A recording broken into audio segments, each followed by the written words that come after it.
fine. My legs don't work. Yo, I'll be your legs if you'll be my eyes. I got you. We're going fast. Straight ahead, straight ahead. Fast. We're going fast, baby. I never get to go this fast. Let's go. Woo! You need a hand. One love. This is America, Lois. Men have always run things, and there have never been any problems whatsoever. And don't say the economy or Iraq or income inequality or racism or Brett Kavanaugh or air pollution or Vietnam or slavery or Watergate or capitalism or Me Too or homelessness or police brutality or homophobia or Monica Lewinsky or school shootings or Native American genocide or Fox News or Tim Allen or climate change. Crayon eating terms, why I make over 3 times the federal. That's because federal minimum wage needs to be $52 per hour, and here's the fucking math behind it. Back when federal minimum wage was first established, the average cost of a home was between $4,000 and $6,000. And if you put the cost of the home into an inflation calculator today, that home is only worth a maximum of $90,000. Now, if you want to own a home on federal minimum wage at $90,000, you need an $18,000 payment on a good interest rate for 30 years. And look what you need to earn per year in order to afford that same fucking house when federal minimum wage was established. Look at that. Federal minimum wage actually pays you more than what you would need to buy a house if we hadn't fucked the housing market by letting hedge funds buy everything. And because this fucked ass country decided to prioritize the comfort of the billionaire class over the comfort of ourselves, establishing things like shelter, food, and medicine being human rights, and the billionaire class not having the right to exist, they were able to play the monopoly game, buy up every property on the board, and start charging fucking hotel prices while we're still getting paid starting fucking wages.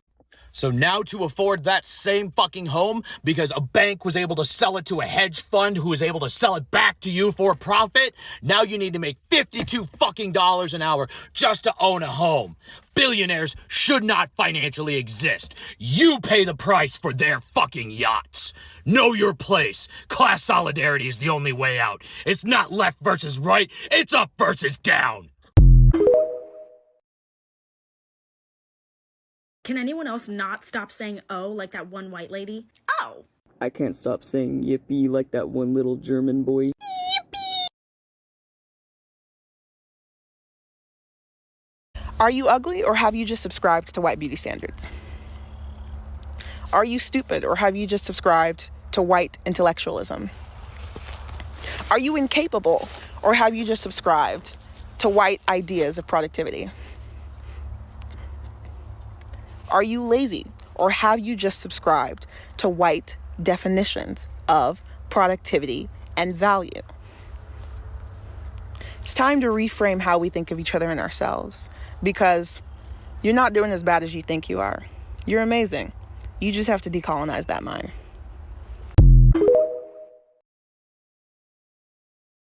We have one of the most powerful militaries in the world. At least 35 countries imported weapons from us from 2018 to 2022. That's how good we are. Sure. But we also import weapons to cover our bases. From who? Only from the best of the best. The United States, of course. Anyone else? Yeah, Germany too. So y'all would agree that you have one of the most advanced militaries that the world has ever seen. Duh, the IDF strikes based on high quality intelligence and the operational necessity. Correct? And the operational necessity, which uses high quality munitions and skilled pilots and advanced systems, which continuously assess and verify that the strikes are directed at military targets.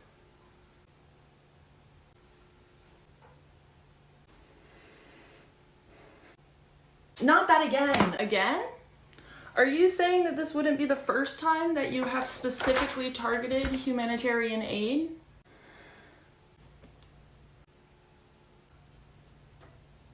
Come on. Come on what? Those were accidents. Didn't you just say that the IDF strikes based on high quality intelligence and the operational necessity while using high quality munitions and skilled pilots and advanced systems? Yeah, but these and these and these were all just accidents, right? Yup. Seems like a lot of mistakes for such an advanced military. No. We never make mistakes.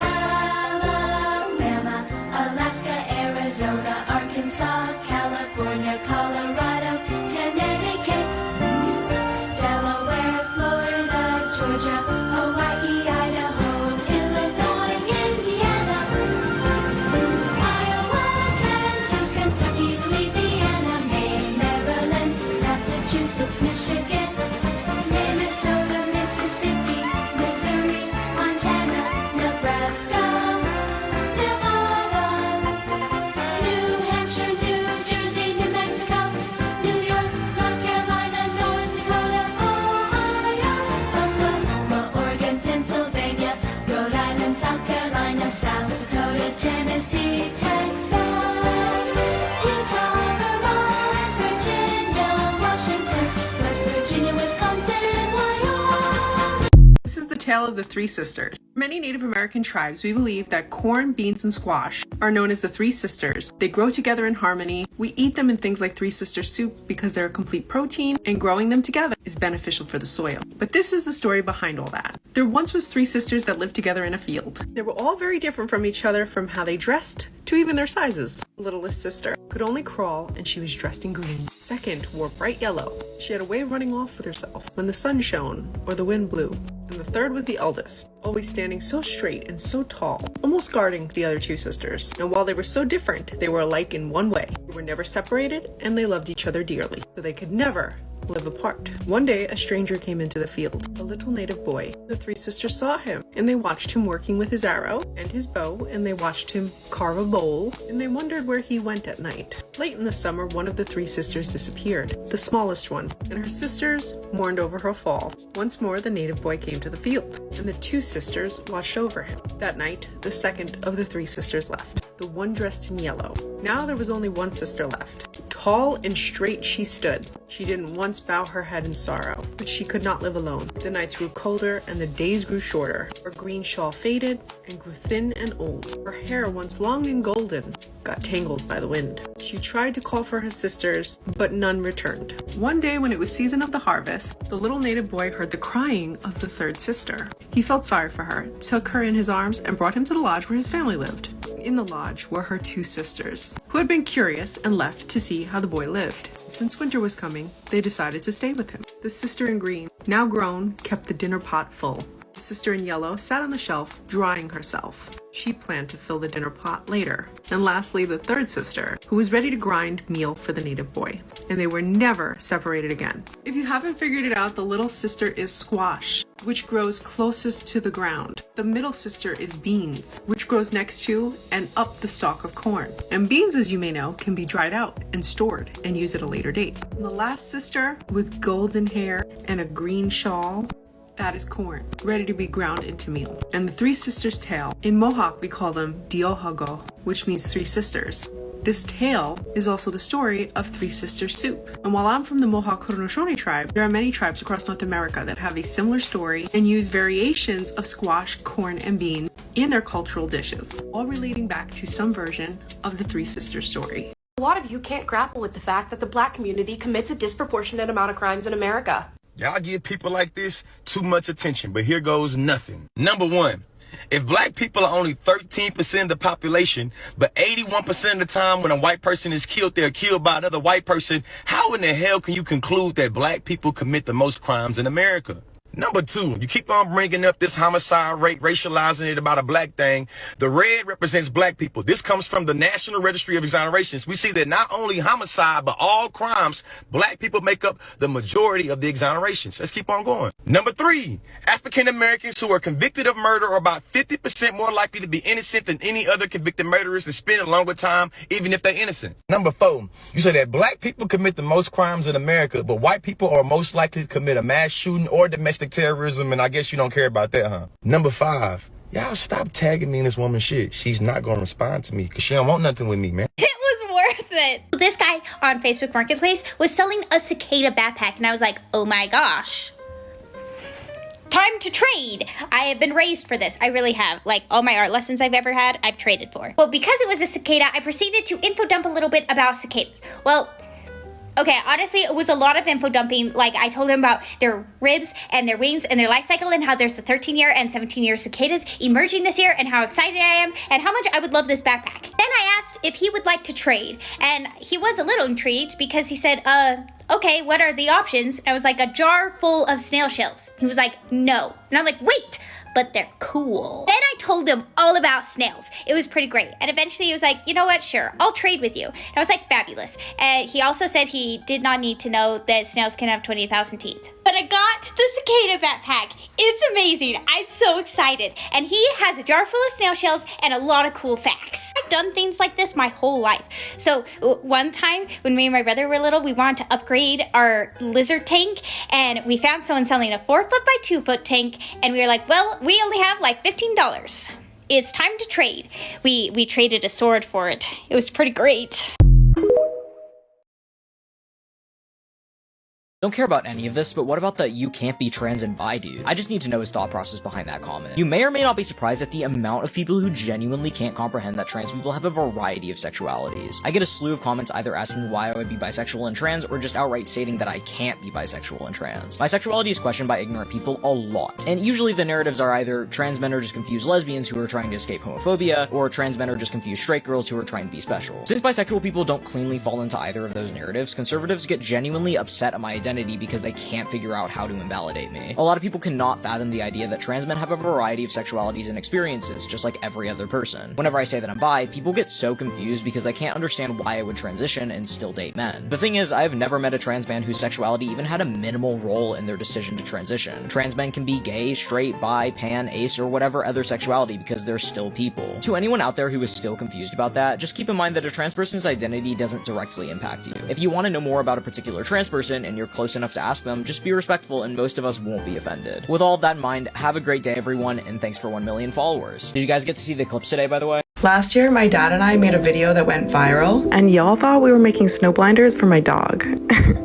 So this year, we're making snow blinders for my dog. So we started out by measuring his little noggin, and then it was time to bring out the hacksaw again. So then we cut both sides to measure up to his face, and then my dad, who's a low-key dog whisperer, said that if you pet him with it, he's less likely to be scared of it. Does it fit? Hey, does it fit? So then it was time to mask up as per usual for safety reasons, but also because carving antlers stinks. So this time my dad is actually showing me, because the last time I said that we were making snow blinders, he actually did all the work. And yeah, so now he's teaching me. Here he's showing me how to change the drill bit. Now it's time to do some eye sockets and slits for the eyes. So he starts on the first eye, and I don't know how my dad makes this look so easy. Yeah. It's my turn to do the second eye, and I'm freaking out. Guys, I messed up the eye a bit. So dad is fixing it. You can tell it's like kind of above the other one, but it's okay. Dad saves the day. Oh yeah, look at that. Now it's time to drill some holes on either side. Well done. And all that's left to do is add some sinew, braid either side, high five, try them on a couple more times, and there you have it, folks. Kavik's very own pair of snow blinders.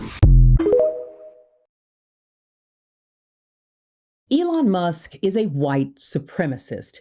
If you don't know that, you're either not paying attention, you're viewing him through rose-colored glasses because you like him, or you don't know what the definition of a white supremacist is. I'm Dara Star Tucker, and this is The Breakdown. Don Lemon recently conducted an hour-long interview with the owner of All Things X, and in it, he really grills him on his stances on a variety of issues. Though Musk seems to have a lot to say about race on the platform that he seems hell-bent on destroying, he really didn't seem that eager to discuss his statements on the Great Replacement Theory, the huge spike in right-wing hate speech on his platform, his attacks on diversity, equity, and inclusion, or his statements about the supposed woke mind virus. Musk was raised mostly by his father in apartheid South Africa. Apartheid was a system of laws and regulations that governed South Africa from the 50s through the 90s. Apartheid codified racial segregation into law with a strict system of rules that governed the movements of black people. The minority white government controlled where black people lived, where they could work, even where they were allowed to be at certain times. They drove black and colored people off of lands that were designated as whites only, and they created regions called Bantustans where non-white people were forced to live. Black people had their South African citizenship stripped away and they were not allowed to participate in elections. They created educational segregation where each racial grouping had to go to their own schools and colleges, and they made interracial dating and marriage illegal.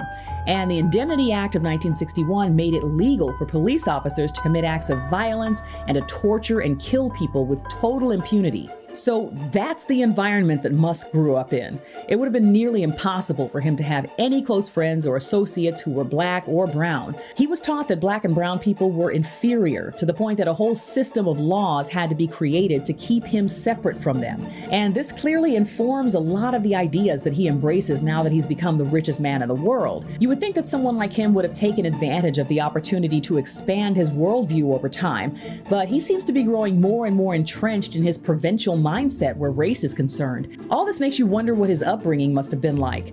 Well, we're getting more glimpses into the factors that shaped him as time goes on. In that interview with Don Lemon, he attempts to distance himself from conspiracies like the Great Replacement Theory. He's not happy to be answering a lot of Don's questions around these topics, but he's getting through the interview okay. But towards the end, Don asks Elon why he blames advertisers for bringing down the value of X, when, as Don points out, Musk himself should be ultimately held responsible for this decline, since he insists on making his controversial viewpoints known. It's at this point that Musk grows visibly uncomfortable and starts saying he needs to leave, and then he sort of blurts this out unexpectedly. And I had a tough childhood. Elon Musk has given a few vague insights into what this difficult childhood was like in past interviews. As a child on the spectrum, he was bullied endlessly. After his parents broke up when he was 8, he chose to stay with his father in Pretoria, South Africa. He later said that this was a mistake.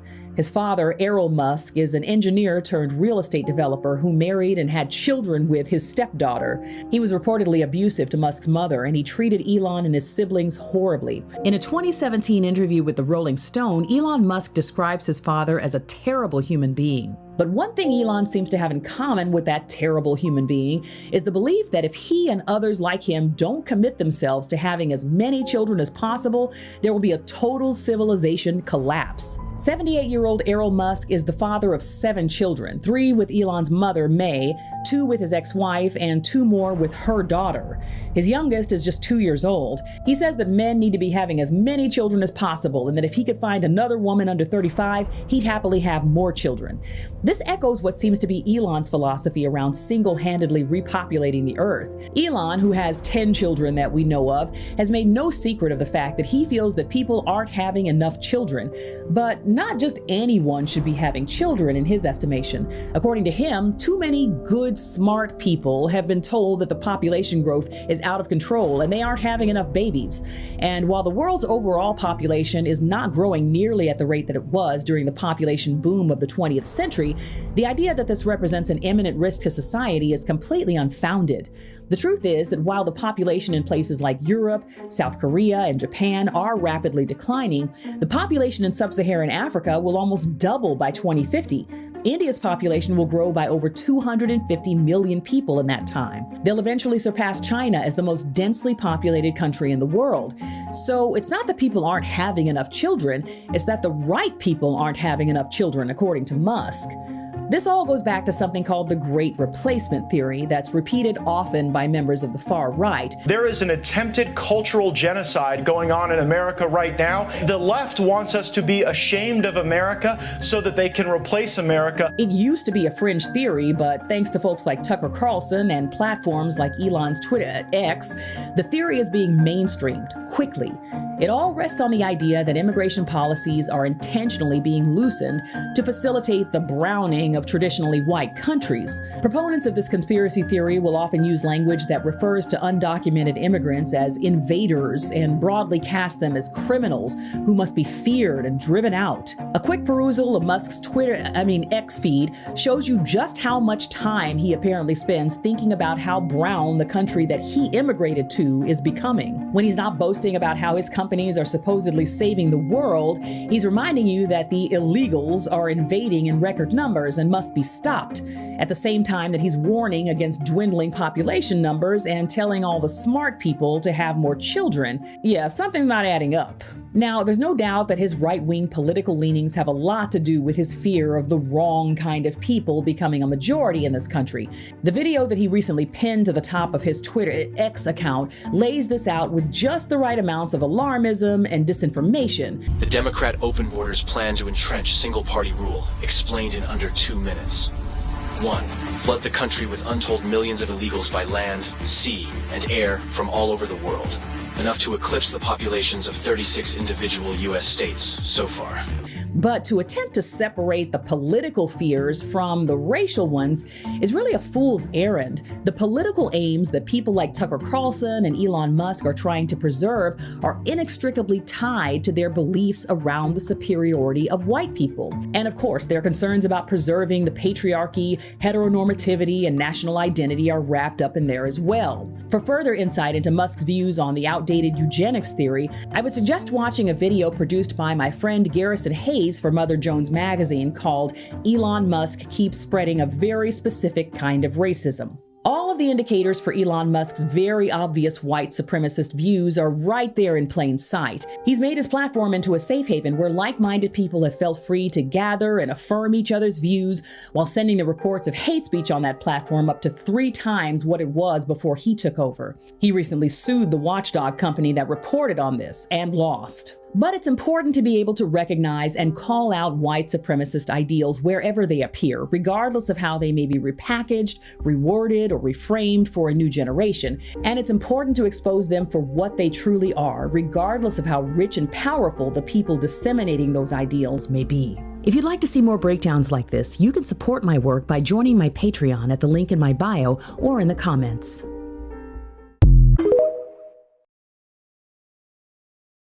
Honest question, genuine question. Why don't leftists care about masking? Why aren't supposed radical, socially conscious people, why aren't they masking? Like, we're in a full-on pandemic raging, disabling hundreds of thousands of people, if not millions. We care about liberation, but not for the disabled. I genuinely do not understand the dissonance. We claim to care about communal safety, but like not about community when it comes to a virus that's spreading and acts like HIV in a lot of ways. COVID, it's a damaging virus. It's truly a damaging virus. And the denial and the passivity of leftist people in masking, I can't grasp it, man. Our government has lied to us about everything, but they haven't withheld things about COVID. Like COVID's the thing that we can trust them on. I'm at a loss. I'm at a loss. I just don't get it.